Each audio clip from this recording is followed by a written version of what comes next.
Good morning, I'm Mary, and I'm going to be talking about the history of the Baptist Church in America. So originally in England, the Baptists were separatists or Puritans who gave up on reforming within the Anglican Church in England. And some of these separatists would eventually go on to adopt biblical baptism, and that's how they became known as Baptists. But their early story is that these specific separatists believed that Christ died for all and that anyone who believes in Christ can be saved. And these Baptists were in danger in England, and they were persecuted there, so they migrated to Amsterdam. And what came to be known as the First Baptist Church was led by a man named John Smythe in Holland.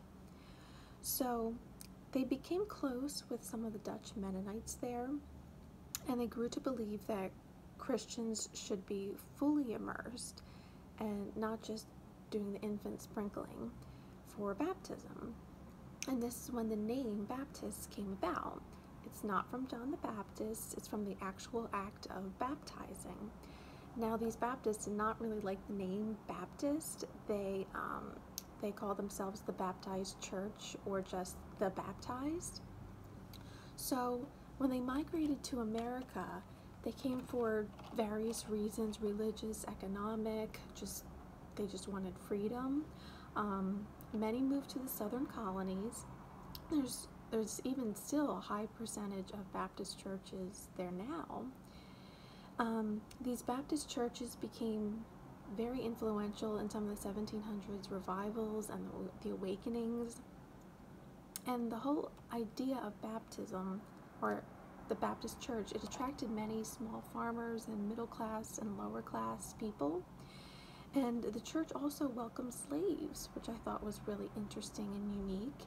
And owning slaves apparently was not as popular among Baptists as it was among people of other denominations. The Baptist church had more joyful worship than the Anglican church, and that was attractive to many people.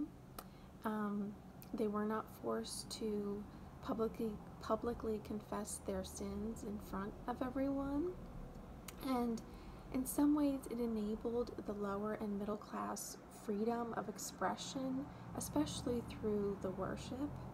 And it was not overly strict, so it became very attractive to many people. So once settled in along the eastern border of the United States, the Baptist faith became more popular, and there became a desire to spread to other American states and colony and out west. The church grew as missionaries and families moved west, and many churches would sponsor missionaries to specifically go out west and spread Baptist beliefs. So, to sum up everything, the Baptist denomination brought baptism by immersion to America. They had a more joyful worship approach than some other denominations at the time. The Baptist Church gave rise to mission work and to the awakenings. And in some ways, because it grew from the separatists, these people were some of the first to rebel against an established religion and seek a different life elsewhere. And because they did that, I think in some ways America would not be what it is today. Thank you.